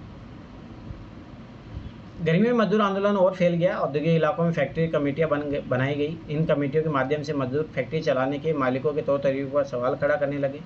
ट्रेड यूनियनों की तादाद बढ़ने लगी। सेना में सिपाहियों की समितियां बनने लगी। जून में लगभग 500 सोवियतों ने अखिल रूसी सोवियत कांग्रेस में अपने प्रतिनिधि भेजे। जैसे जैसे अंतिम सरकार की ताकत कमजोर होने लगी और बोल्शेविकों का प्रभाव बढ़ने लगा, सरकार असंतोष दबाने के लिए सख्त कदम उठाने लगी। सरकार ने फैक्ट्रियां चलाने मजदूरों द्वारा की जा रही कोशिशों को रोकना और मजदूरों के नेताओं को गिरफ्तार करना शुरू कर दिया। जुलाई 1917 में बोल्शेविकों द्वारा आयोजित किए गए विशाल प्रदर्शन पर भारी दमन किया गया। याद करो जो जलियांवाला बाग हत्याकांड था, वैसा ही सेम सिमिलर। बहुत सारे बोल्शेविक नेताओं को छिपना या भागना पड़ा। गाँव में किसान उनके समाजवादी क्रांतिकारी नेता भूमि पुनः वितरण के लिए दबाव डालने लगे। याद करो भारत में भी आचार्य विनोबा भावे ने लागू किया। अब देख रहे सारी चीज़ें भाई ऐसे ही तो सीखते हैं एक दूसरे से। इस काम के लिए भूमि समितियां बना दी गई। सामाजिक क्रांतिकारी ने प्रेरणा और प्रोत्साहन लेते हुए जुलाई से सितंबर के बीच किसानों ने बहुत सारी जमीन पर कब्जा कर लिया। 17 जुलाई 1917 बोल्शेविक समर्थक प्रदेशों पर सेना पर गोलीबारी का दृश्य। अब होगी अक्टूबर की 1917 की क्रांति। इतना बचा है चैप्टर, बहुत लंबा चैप्टर है।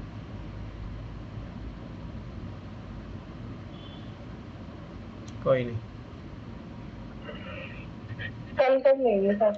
नहीं क्यों कर लेंगे, कल उठा के फेंक दूंगा। अभी तो भाई डेली रोज एक चैप्टर खत्म होगा तब जाके खत्म होगी। ऐसे तो फिर 10 साल पढ़ना है क्या तुम लोगों को? कल कर लेंगे, कितना जल्दी बोल दिए हैं। नींद आ रही है तुम्हें? रूस की क्रांति की तारीख। रूस में 1 फरवरी 1918 तक जूलियन कैलेंडर का अनुसरण किया जाता था। इसके बाद रूसी सरकार ने ग्रेगोरियन कैलेंडर अपना लिया, जिसका अब सब जगह इस्तेमाल किया जाता था। ग्रेगोरियन कैलेंडर जूलियन कैलेंडर से 13 दिन आगे चलता है। इसका मतलब है कि हमारे कैलेंडर के हिसाब से फरवरी क्रांति 12 मार्च को और अक्टूबर क्रांति 7 नवंबर को संपन्न हुई थी। अच्छा, ये भी दिक्कत है। कुछ महत्वपूर्ण तिथियाँ क्या थी? 1850 से 1880 तक रूस में समाजवाद पर बहस चली। 1898 में Russian social democratic workers party की स्थापना हुई। 1905 में खूनी रविवार, 1905 की क्रांति। 1917 में 2 मार्च जार द्वारा त्याग पत्र दिया गया। 24 अक्टूबर को 45 में बोल्शेविक विद्रोह। 1918 से 20 में गृह युद्ध हुआ। 1919 में कॉमनटेन का गठन। 1919 में सामूहिकरण की शुरुआत हुई। कॉमनटेन क्या होता है? कम्युनिस्ट पार्टी की अंतर्राष्ट्रीय संस्था। यह शब्द कम्युनिस्ट इंटरनेशनल को भी संक्षिप्त रूप है। याद रखो, इसी से तो भारत के जो समाजवादी जो थे जुड़े हुए थे, लेनिन भाई ट्रस्ट के मजदूरों के साथ। आप देखो अक्टूबर 1917 की क्रांति। जैसे जैसे अंतरिम सरकार और बोल्शेविकों के बीच टकराव बढ़ता गया, लेनिन को अंतरिम सरकार द्वारा तानाशाही थोप देने की आशंका दिखाई देने लगी। सितंबर में उन्होंने सरकार के खिलाफ विद्रोह के बारे में चर्चा शुरू कर दी। सेना और फैक्ट्री सोवियत में मौजूद बोल्शेविकों को इकट्ठा किया गया। 16 अक्टूबर 1917 को लेनिन ने पेट्रोग्राद सोवियत और बोल्शेविक पार्टी को सत्ता पर कब्जा करने के लिए राजी कर लिया। सत्ता पर कब्जे के लिए लियान ट्रोट्स्की, नाम भी कहते हैं, के नेतृत्व में सोवियत की ओर से एक सैनिक क्रांतिकारी समिति गठन किया गया। इस बात को खुलासा नहीं किया गया कि योजना किस दिन लागू किया जाएगा। 24 अक्टूबर को विद्रोह शुरू हो गया। इस संकट की आशंका को देखते हुए प्रधानमंत्री केरेंस्की सैनिक टुकड़ियों को इकट्ठा करने शहर से बाहर चले गए। तड़के ही सरकार के वफादार सैनिकों ने 2 बोल्शेविक अखबारों के दफ्तर पर घेरा डाल दिया। टेलीफोन और टेलीग्राफ दफ्तर पर नियंत्रण प्राप्त करने और विंटर पैलेस की रक्षा करने के लिए सरकार समर्थक सैनिकों को रवाना कर दिया गया। पलक झपकते क्रांतिकारी समिति ने भी अपने समर्थकों को आदेश दे दिया कि सरकारी कार्यालयों पर कब्जा कर ले और मंत्रियों को गिरफ्तार कर ले। याद करो, भारत छोड़ो 1942 से भारत छोड़ो आंदोलन, वैसा सेम घटना हो रही है। उसी दिन औरोरा नामक युद्धपोत ने विंटर पैलेस पर बमबारी शुरू कर दी। अन्य युद्धपोतों ने नेवा के रास्ते से आगे बढ़ते हुए विभिन्न सैनिक ठिकानों को अपने नियंत्रण में ले लिया। शाम ढलते पूरा शहर क्रांतिकारी समिति के नियंत्रण में आ चुका था और मंत्रियों ने आत्मसमर्पण कर दिया था। पेट्रोग्राद में अखिल रूसी सोवियत कांग्रेस की बैठक हुई, जिसमें बहुमत ने बोल्शेविकों की कार्रवाई का समर्थन किया। अन्य शहरों में भी बगावतें होने लगी। दोनों तरफ से जमकर गोलीबारी हुई, खास तौर से मॉस्को में, लेकिन दिसंबर तक मॉस्को पेट्रोग्राद इलाकों में बोल्शेविकों का नियंत्रण स्थापित हो चुका था। अक्टूबर के बाद क्या हालात हुए? अब आगे भी वहाँ पे भी दिक्कत थी। मतलब देख रहे हो, अगर आप फ्रांस की क्रांति को देखो 1787 से शुरू होती है, 1815 जब नेपोलियन खत्म होता है, उसके बाद भी 1829 में जाके फिर व्यवस्थित होती है वहाँ पे इतने साल लग जाते हैं। तो ऐसे नहीं होता है, अचानक से चीज़ें नहीं बदलती है। बोल्शेविक निजी संपत्ति की व्यवस्था के लिए पूरी तरह खिलाफ थे। ज़्यादातर उद्योगों को बैंकों का नवंबर 1917 में राष्ट्रीयकरण किया जा चुका था। उनका स्वामित्व प्रबंधन सरकार के नियंत्रण में आ चुका था। जमीन को सामाजिक संपत्ति घोषित कर दिया गया था। यहाँ से समाजवाद, किसानों के सामंतों जमीनों पर कब्जा करने की खुली छूट दे दी गई। शहरों में बोल्शेविकों ने मकान मालिकों के लिए पर्याप्त हिस्सा छोड़कर उनके बड़े मकानों के छोटे छोटे हिस्से कर दिए, ताकि बेघर, बाहर या जरूरतमंद लोगों को भी रहने की जगह दे दी जा सके। उन्होंने अभिजातीय वर्ग द्वारा पुरानी पदवियों के इस्तेमाल पर रोक लगा दी। याद करो, भारत में भी आज़ादी के बाद लगाया गया। परिवर्तन को स्पष्ट रूप से सामने लाने के लिए सेना और सरकारी अफसरों की वर्दियाँ बदल दी गई। उसके लिए 1918 में परिधान प्रतियोगिता आयोजित की गई, जिसमें सोवियत टोपी का चुनाव भी किया गया। ये बोल्शेविक पार्टी का नाम बदलकर रूसी कम्युनिस्ट पार्टी रख दिया गया। नवंबर 1917 में बोल्शेविकों ने संविधान सभा के लिए चुनाव कराए, लेकिन इन चुनाव में उन्हें बहुमत नहीं मिल पाया। सोचो, जो क्रांति की है उसी को बहुमत नहीं मिला। जनवरी 1918 में असेंबली ने बोल्शेविकों के प्रस्ताव को खारिज कर दिया और लेनिन ने असेंबली बहिष्कार कर दी। अब वही होगा, सत्ता नहीं मिलेगी तो कैसे काम चलेगा। उनका मत था कि अनिश्चित परिस्थितियों में चुनी गई असेंबली के मुकाबले अखिल रूसी सोवियत कांग्रेस कहीं ज़्यादा लोकतांत्रिक संस्था है। मार्च 1918 में अन्य राजनीतिक सहयोगियों की असहमति के बावजूद बोल्शेविकों ने ब्रेस्ट लिटोव्स्क में जर्मनी से संधि कर ली। आने वाले सालों में बोल्शेविक पार्टी अखिल रूसी सोवियत कांग्रेस के लिए होने वाले चुनाव में हिस्सा लेने वाली एकमात्र पार्टी रहेगी। अखिल रूसी सोवियत कांग्रेस को अब देश की संसद का दर्जा दे दिया गया। अब सोचो, एक ही पार्टी है तो वही अब संसद बन गई। रूस एक दलीय राजनीतिक व्यवस्था वाला देश बन गया। ट्रेड यूनियन पर पार्टी का नियंत्रण रहता था। गुप्तचर पुलिस, जैसे पहले चेका और बाद में ओजीपीयू तथा एनकेवीडी का नाम दिया गया, बोल्शेविकों की आलोचना करने वाले को दंडित करती थी। बहुत सारे युवा लेखक और कलाकार भी पार्टी की तरफ आकर्षित हुए, क्योंकि वह समाजवाद और परिवर्तन के प्रति समर्पित थे। अक्टूबर 1917 के बाद ऐसे कलाकारों और लेखकों ने कला और वास्तुशिल्प के क्षेत्र में नए प्रयोग शुरू किए। लेनिन पार्टी द्वारा थोपी गई सेंसरशिप के कारण बहुत सारे लोगों को पार्टी से मोह भी भंग होने लगा। अब सोचो कि यही होता ना, ये जैसे कांग्रेस भी जब स्टार्टिंग में तो उसके बाद में क्या होने लगा था, कांग्रेस का भी पता नहीं होने लगा था। तभी तो इंदिरा गांधी इमरजेंसी लगाती है, नहीं तो इमरजेंसी लगाने की जरूरत ही क्या पड़ती। अक्टूबर क्रांति, रूसी ग्रामीण इलाके, दो दृष्टिकोण। 25 अक्टूबर 1905 को हुई क्रांतिकारी उथल पुथल की खबर अगले ही दिन गांव में पहुंच गई। लोगों ने खूब खुशियां मनाई। किसानों के लिए इसका मतलब था मुक्त जमीन और युद्ध का खात्मा। जिस दिन खबर मिली उसी दिन जमींदारी की हवेली लूट ली गई, उसकी खेत कब्जों में ले लिया गया। उसके विशालकाय बाग के पेड़ काट कर सारी लकड़ी किसानों के बीच बांट दी गई, क्योंकि सारी इमारतें तोड़ दी गई। सब जमीनें किसानों के बीच बांट दी गई, जो कि नई सोवियत जिंदगी जीने को तैयार थे। एक जमींदार परिवार सदस्य ने अपने रिश्तेदारों भेजे खत में लिखा है कि उसके परिवार की जागीर के साथ क्या हुआ। तख्ता पलट बिना किसी परेशानी के खामोशी से शांतिपूर्वक पूरा हो गया। शुरुआती दिन बर्दाश्त के बाहर थे। मिखाइलोविच जागीर का मालिक शांत था, लड़कियां भी। इसमें कोई शक नहीं कि चेयरमैन का व्यवहार सही है, बल्कि वह बड़ी विनम्रता से बात करता है। हमारे पास 2 गाय और 2 घोड़े दिए गए। नौकर बार बार उन्हें यही कहते हैं कि हमारी फिक्र ना करें, उन्हें जीने दो। उनकी सुरक्षा संपत्ति का जिम्मा हमारे ऊपर है, हम उनसे मानवता भरा व्यवहार ही करेंगे। अफवाह है कि कई गाँवों में लोग कमेटियों को बाहर निकाल कर पूरी जागीर दोबारा मिखाइलोविच को सौंपना चाहते हैं। पता नहीं ऐसा होगा या नहीं, ये हमारे लिए अच्छा भी रहेगा या नहीं, पर हम इस बात को संतोष कि हमारे लोगों में चेतना है। मतलब यहाँ से भी दिखाना चाह रहे हैं कि भाई उन्होंने क्रांति तो की, परंतु किसी के साथ असभ्य व्यवहार नहीं किया। ठीक है, तो ये चीज़ याद रखना। गृह युद्ध। जब बोल्शेविकों ने जमीन के पुनः वितरण का आदेश दिया तो रूसी सेना टूटने लगी। ज़्यादातर सिपाही किसान थे, वे भूमि पुनः वितरण के लिए घर लौटना चाहते थे, इसलिए सेना छोड़कर जाने लगे। गैर बोल्शेविक समाजवादियों, उदारवादियों, राजशाही के समर्थकों ने बोल्शेविक विद्रोह की निंदा की। उनके नेता दक्षिण रूस में इकट्ठा होकर बोल्शेविकों से लड़ने के लिए टुकड़े संगठित करने लगे। 1918-1919 में रूसी साम्राज्य के ज़्यादातर हिस्सों पर सामाजिक क्रांतिकारियों, ग्रीन्स और जार समर्थकों का ही नियंत्रण रहा। याद रखना, अभी भी एक गुट है जो चाहता है कि वापस से राजा जैसा शासन आए। जैसे नेपाल में भी तो यही चीज़ हुआ है कि आधे लोग डेमोक्रेसी चाह रहे हैं, आधे लोग चाह रहे हैं कि राजा वापस से शासन करें। उन्हें फ्रांसीसी, अमेरिकी, ब्रिटिश और जापानी टुकड़े को भी समर्थन मिल रहा था। ये सभी शक्तियाँ रूस में समाजवाद को फलते फूलते नहीं देखना चाहती थी, ये चीज़ याद रखना। इसीलिए जो है अमेरिका और जो रूस के बीच में सबसे खतरनाक जो है शीत युद्ध होता है, यही कारण है वो। क्योंकि रूस चाहता था कि भाई जो समाजवाद है सब जगह फैले, और अमेरिका चाहता था पूंजीवाद फैले। विचारधारा की लड़ाई थी, इसे याद रख लेना।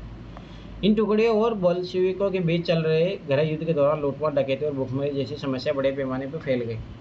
वाइट्स में जो निजी संपत्ति की हिमायती थी, उन्हें जमीन पर कब्जा करने वाले किसानों के खिलाफ काफ़ी सख्त रवैया अपनाया।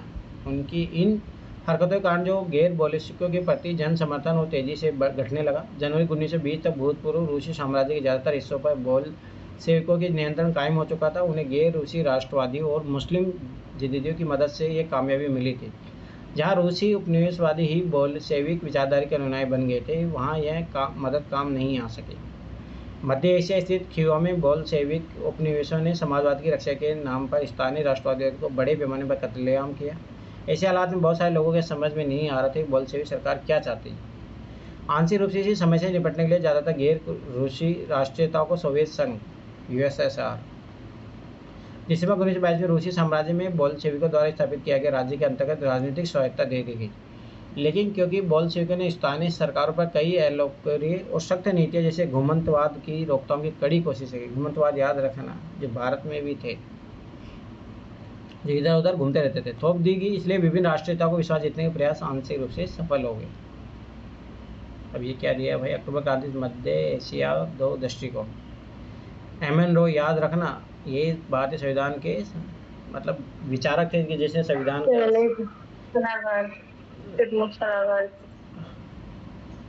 ये भी है। दूसरी बात, इन्होंने संविधान जो है बनाने का जो पहली बार विचार प्रस्तुत किया था। भारतीय क्रांतिकारी मैक्सिकन कम्युनिस्ट पार्टी के संस्थापक, भारतीय, चीन और यूरोप में कॉम्युनिस्टन के प्रमुख नेता थे। 1920 के दशक में जब रूस में गृह युद्ध चल रहा था, उस समय मध्य एशिया में थे। उन्होंने लिखा, मुखिया एक भला सा बुजुर्ग था, उसका सहायक एक नौजवान जो रूसी भाषा बोलता था। उसे क्रांति के बारे में पता था कि जिसमें जार की राजगद्दी से हटा दिया गया है और उन जनरलों को भी खदेड़ दिया गया जिन्होंने किर्गिजों की मातृभूमि पर कब्जा किया था। इस प्रकार क्रांति का मतलब था कि अब किर्गिस्तान लोग एक बार फिर अपनी मातृभूमि के लिए स्वामी बन गए। याद रखना, जो किर्गिस्तान अभी देश है। जन्मजात बोल्शेविक से लगने वाले युवक ने हुंकार लगाई, इंकलाब जिंदाबाद। पूरा कबीला उसके साथ नारे लगाने लगा। किर्गिज लोग पहली क्रांति की यानी फरवरी क्रांति पर खुशी से झूम उठे। दूसरी क्रांति खबर से वे अचंभे और दहशत में डूब गए। पहली क्रांति ने उन्हें जार के दमनकारी शासन से आज़ाद कराया था और ये उम्मीद जगाई थी कि उन्हें स्वायत्तता मिल जाएगी। दूसरी क्रांति अक्टूबर क्रांति हिंसा, लूटपाट और करों के बोझ और तानाशाही सत्ता की स्थापना के साथ आई। पहले एक बार जार के नौकरशाहों के छोटे से गुट ने किर्गिजों को दमन किया, अब वहीं लोग उसी व्यवस्था को आगे बढ़ा रहे थे। समाजवादी समाज का निर्माण। गृह युद्ध के दौरान बोल्शेविकों ने उद्योगों और बैंकों के राष्ट्रीयकरण को जारी रखा। उन्होंने किसानों को जमीन पर खेती की छूट दे दी, जिसका समाजीकरण किया जा चुका था। जब्त किए गए खेतों का इस्तेमाल बोल्शेविक यह दिखाने के लिए करते थे कि सामूहिकता क्या होती है। शासन के लिए केंद्रीकृत नियोजन की व्यवस्था लागू की गई। अफसर इस बात का हिसाब लगाते थे कि अर्थव्यवस्था किस तरह काम कर सकते थे। इस आधार पर 5 साल के लक्ष्य तय कर देते थे। इसी आधार पर उन्होंने पंचवर्षीय योजना बनाना शुरू की। पहली 2 योजनाओं 1927 से 32 और 33 से 38 के दौरान औद्योगिक विकास को बढ़ावा देने के लिए सरकार ने सभी तरह की कीमतें स्थिर कर दी। अब इसे ये भी पता लगता है कि उस टाइम मंदी नहीं आई। केंद्रीकृत नियोजन से आर्थिक विकास से काफ़ी गति मिली। औद्योगिक उत्पादन बढ़ने लगा। 1929 से 33 के बीच तेल, कोयले और स्टील के उत्पादन में 100% वृद्धि हुई। नए नए औद्योगिक शहर अस्तित्व में आए, मगर तेज निर्माण कार्य दबाव में कार्यस्थितियाँ खराब होने लगी। मैग्नीटोगोर शहर में एक स्टील संयंत्र का निर्माण कार्य 3 साल के भीतर पूरा कर लिया गया। इस दौरान मजदूरी को बड़ी सख्त जिंदगी गुजारनी पड़ी, जिसका नतीजा ये हुआ कि पहले ही साल में 550 बार काम रुका। रिहायशी क्वार्टरों में जाड़ों में शौचालय जाने के लिए 40 डिग्री कम तापमान पर लोग 4थी मंजिल से उतरकर सड़क के पार दौड़कर जाते थे। एक विस्तारित शिक्षा व्यवस्था की विकसित की गई और फैक्ट्री कामगारों और किसानों को विश्वविद्यालय में दाखिला देने के लिए खास इंतजाम किए गए। अभी सोचो क्या क्या है। महिला कामगारों के बच्चों के लिए फैक्ट्री में बालवाड़ियाँ खोल दी गई, जो अभी जो है बाल आंगनवाड़ी भारत में भी चल रहा है। अभी आंगनवाड़ियाँ सस्ती, ये भाई पूरे भारत ने ना कॉपी पेस्ट किया है, मतलब कॉपी पेस्ट ने सीखा ही है यहाँ से। अब देखिए जो भारत में आंगनवाड़ियाँ है, सस्ती स्वास्थ्य सेवा उपलब्ध कराएगी, मजदूरों के लिए आदर्श रिहायशी मकान बनाएगी, लेकिन इन सारी कोशिशों के नतीजे सभी जगह जैसे नहीं रहे क्योंकि सरकारी संसाधन सीमित थे। अभी देखिए फैक्ट्री वैक्ट्री है, कारखाना समाजवाद के पट्टे की तरह माना जाता था। पोस्टर में लिखा है चिमनी से निकलता धुआं ही सोवियत रूस की सांस है। 30 के दशक सोवियत रूस के एक स्कूल में पढ़ते बच्चे सोवियत अर्थव्यवस्था का अध्ययन कर रहे हैं। यहाँ पे इकोनॉमी 30 के दशक में कारखाने का भोजन कर सोचो, सब लोग यहाँ बैठ के साथ में खाना खाते थे। पहली पंचायत योजना के दौरान मैग्निटोगार्ड्स के एक बच्चा सोवियत रूस के लिए काम कर रहा है। यूक्रेन के एक गांव में समाजवादी खेती 2 कब्जा किए गए खेतों को लेकर एक कम्यून बनाया गया। कम्यून में कुल 13 परिवार 70 लोग थे। खेतों में हासिल किए गए कृषि उपकरणों कम्यून के हवाले कर दिया गया। कम्यून मतलब जैसे एक संस्था हो गई, अब सब लोग यही काम करेंगे, सब इसके अकॉर्डिंग काम करेंगे, वो होता है। कार्ल मार्क्स ने ऐसा कॉन्सेप्ट दिया था। इसमें ना महिलाओं का शोषण, ये बात सही भी है। जो कम्यून वाला सिस्टम है ना, ये बहुत इंपॉर्टेंट है, मैं बता देता हूँ। मतलब कार्ल मार्क्स की इसकी ये थिंकिंग थी कि जैसे मान के चलो, जैसे आजकल हॉस्टल होता है ना, वैसा हॉस्टल आजकल प्रॉफिट उस आधार पर, उसमें ऐसा होता है कि कम्यून सब लोग एक जगह रहेंगे, ठीक। अब उसमें जिस आदमी को लग रहा है कि मैं भोजन बना सकता हूँ तो भोजन बनाएगा, किसी को लग रहा है मैं कपड़ा धो सकता हूँ तो मैं कपड़ा धोऊंगा, किसी को लग रहा है मैं बाहर जाके काम कर सकता हूँ, काम कर सकता हूँ। इसमें क्या होता है कि किसी का शोषण नहीं होता है। जैसे घर में क्या होता है, महिलाओं को जबरदस्ती घर का कार्य करने के लिए मजबूर किया जाता है। तो ये एक अच्छा कॉन्सेप्ट है, ये याद रखना। सभी सदस्य सामूहिक भोजनालय में खाना खाते थे। सहकारी साम्यवाद के सिद्धांत के आधार पर आमदनी सबके बीच में बांट लिया जाता था। सदस्य के श्रम होने वाली सारी आय और कम्यून के पास मौजूद सारी रिहायशी मकानों सुविधाओं कम्यून के सदस्य इस्तेमाल करते थे। और जैसे घरों में होता वहाँ कहाँ दिया जाता, महिलाओं को जो उनकी इनकम का हिस्सा भी कहाँ दिया जाता, नहीं दिया जाता ना। और यहाँ पे सिखा रहा है ऐसा होना चाहिए। इसमें लिखा है हम खेत में काम आने वाले कुल व्यवहार करेंगे, थोड़ा सा फालतू की बातें हैं। 1933 में सोवियत बचपन के सपन और यथार्थ। प्रिय दादाजी कालिनिन, मेरे परिवार बड़ा है, 4 बच्चे हैं। हमारे पिता अब नहीं है, मजदूरी के लिए लड़ते हुए मारे गए थे, और मेरी माँ बीमार है। मैं बहुत पढ़ना चाहता हूँ पर स्कूल नहीं जा सकता। मेरे पास पुराने जूते थे पर अब वह इतने फट चुके हैं कि कोई उनकी मरम्मत नहीं कर सकता। मेरी माँ बीमार है, हमारे पास ना तो पैसा है ना रोटी है, पर मैं तो पढ़ना चाहता हूँ। ये देखो पढ़ने की ललक। और यहाँ लोग हो गए तुम लोग, हमारे सामने पढ़ने और बस पढ़ने की जिम्मेदारी है। व्लादिमीर इलिच लेनिन ने यह कहा कि पर मुझे स्कूल छोड़ना पड़ेगा, हमारा कोई रिश्तेदार नहीं है, कोई भी हमारी मदद नहीं कर सकता, इसलिए मुझे फैक्ट्री में काम करना पड़ेगा ताकि मेरा परिवार भूखे मरने से बच जाए। प्रिय दादाजी, मैं 13 साल का हूँ, पढ़ाई में अव्वल आता हूँ और मेरी कोई खराब रिपोर्ट नहीं, मैं 5वीं कक्षा में पढ़ता हूँ। सोवियत राष्ट्रपति कालिनिन के नाम से 13 वर्षीय एक मजदूर बालक द्वारा 1933 में लिखा गया पत्र। सोचो डायरेक्ट राष्ट्रपति को पत्र लिख दिया। अब आती है स्टालिनवाद और सामूहिकरण की नीति। अब ये नियोजित अर्थव्यवस्था को बढ़ावा देगा। नियोजित अर्थव्यवस्था शुरुआती दौर खेती के सामूहिकरण से पैदा हुई तबाही से जुड़ा हुआ था। 1927-28 के आसपास रूस के शहरों में अनाज का भारी संकट पैदा हो गया था। सरकार ने अनाज की कीमत तय कर दी थी, उससे ज़्यादा कीमत पर कोई भी अनाज नहीं बेच सकता था, लेकिन किसान उस कीमत पर सरकार को अनाज बेचने के लिए तैयार नहीं थे। अब ये भी दिक्कत है। लेनिन के बाद पार्टी कमान संभाल रही स्टालिन ने इस स्थिति से निपटने के लिए बड़े कदम उठाए। उन्हें लगता था कि अमीर किसान और व्यापारी कीमत बढ़ने की उम्मीद में अनाज ही नहीं बेच रहे, मतलब क्या कर रहे हैं, जमाखोरी कर रहे हैं। स्थिति पर काबू पाने के लिए सट्टेबाजी पर अंकुश लगाना और व्यापारी के पास जमा अनाज को जब्त करना जरूरी था। 1928 में पार्टी सदस्यों ने अनाज उत्पादक इलाकों का दौरा किया। उन्होंने किसानों से जबरन अनाज खरीदा और कुल्कों के ठिकानों पर छापे मारे। रूस में संपन्न किसान ये भारत में भी हुआ था। दक्कन विद्रोह पे देखोगे तो वहाँ पे वैसा ही देखने को मिलता है। रूस में संपन्न किसानों को लोग कहा जाता था। अब उसके बाद भी अनाज की कमी बनी रही तो खेतों के सामूहिकरण का फैसला किया गया। इस फैसले पक्ष में एक तर्क दिया गया कि अनाज की कमी है इसलिए क्योंकि खेत बहुत छोटे हैं। अब देखो ये भी यार, देखो भारत में भी ये समस्या अभी वर्तमान में, देखो सॉल्यूशन भी दिया है इसमें। गांधी जी सपोर्ट करते थे सामूहिक खेती को, गांधी जी भी सपोर्ट करते। हाँ, तो वो आज भी सरकार यही चाह रही है। 1917 के बाद जमीन किसानों सौंप दी गई। फलस्वरूप ज़्यादातर किसानों के पास छोटे खेत थे, आधुनिकीकरण नहीं किया जा सकता था। आधुनिक देखो ये याद रखना, प्रेजेंट टाइम की प्रॉब्लम का सॉल्यूशन भी है। आधुनिक खेत विकसित करने और उन पर मशीनों सहायता से औद्योगिक खेती करने के लिए कुल्कों को सफाया करना, किसानों से जमीन छीनने और राज्य नियंत्रित यानी सरकार नियंत्रण वाली विशाल खेत बनाना जरूरी माना गया। इसी के बाद स्टालिन को सामूहिकरण कार्यक्रम शुरू हुआ। 1929 पार्टी ने सभी किसानों को सामूहिक खेतों और खोज में काम करने का आदेश कर दिया गया।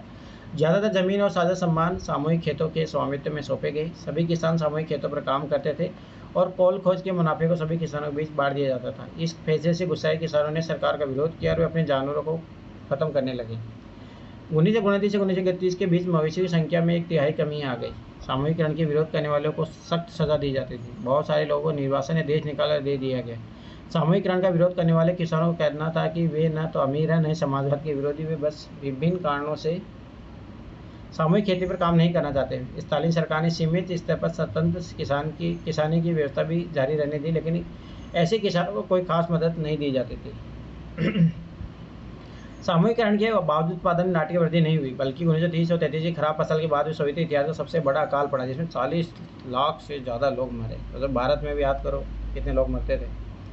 पार्टी में बहुत सारे लोग नियोजित अर्थव्यवस्था के अंतर्गत औद्योगिक उत्पादन में पैदा हो रहे भ्रम और सामूहिकरण के परिणामों की आलोचना करने लगे। स्टालिन और उनके सहयोगी ने ऐसे आलोचकों पर समाजवाद के खिलाफ साजिश रचने का आरोप लगाया। देश भर में बहुत सारे लोगों पर इसी तरह के आरोप लगाए गए और 1939 तक आते आते 20 लाख से ज़्यादा लोगों को या तो जेल में या श्रम शिविरों में भेज दिया गया। सोचो, ज़्यादातर लोगों ने ऐसा कोई अपराध नहीं किया था, लेकिन उसकी सुनने वाला कोई नहीं था। बहुत सारे लोग यातनाएं दे देकर उनसे इस हादसे के बयान लिखवा लिए गए कि उन्होंने समाजवाद के विरुद्ध साजिश में हिस्सा लिया है और इसी आधार पर उन्होंने मार दिया गया। और कई प्रतिभावान पेशेवर लोग थे। सोचो कितने लोगों का टैलेंट खत्म हो गया इसके कारण।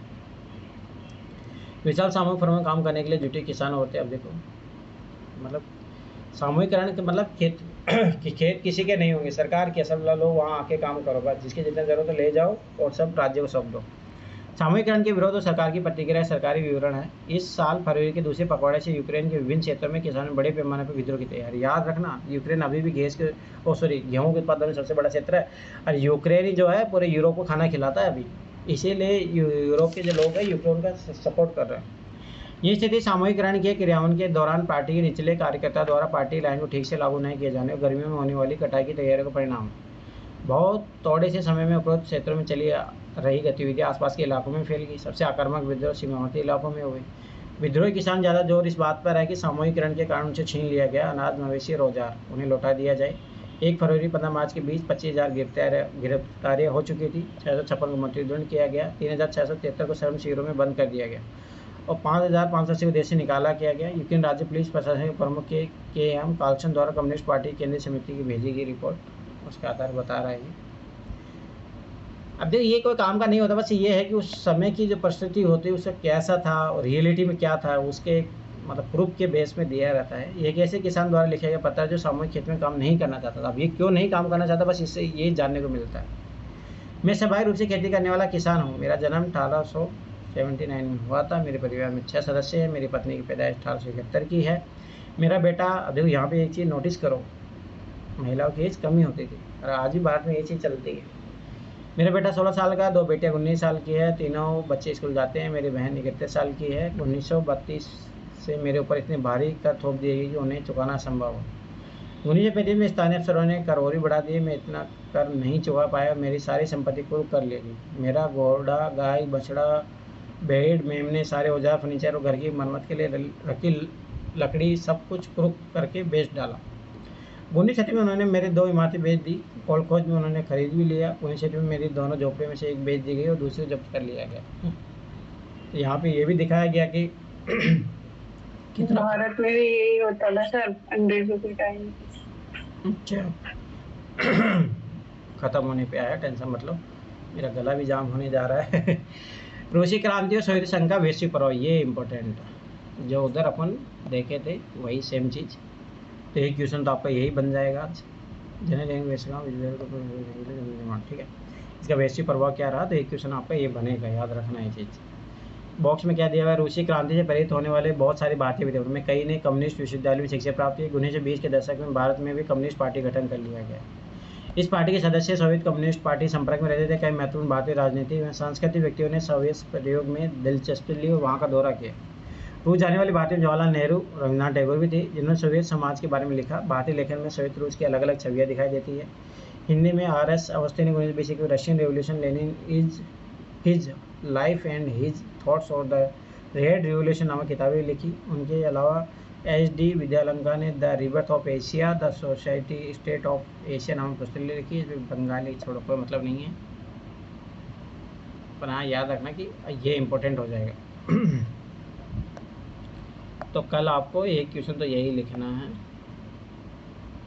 अरे गायब क्यों नहीं हो रहा ये तेरी तो।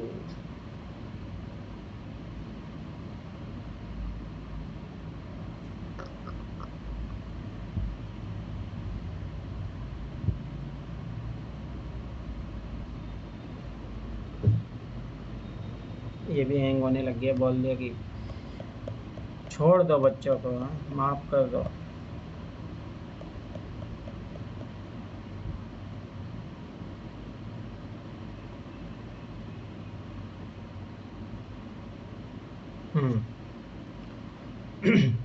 तो पहला क्वेश्चन ये लिख लेना, रूसी क्रांति और सोवियत संघ का वैश्विक प्रभाव का मूल्यांकन कीजिए।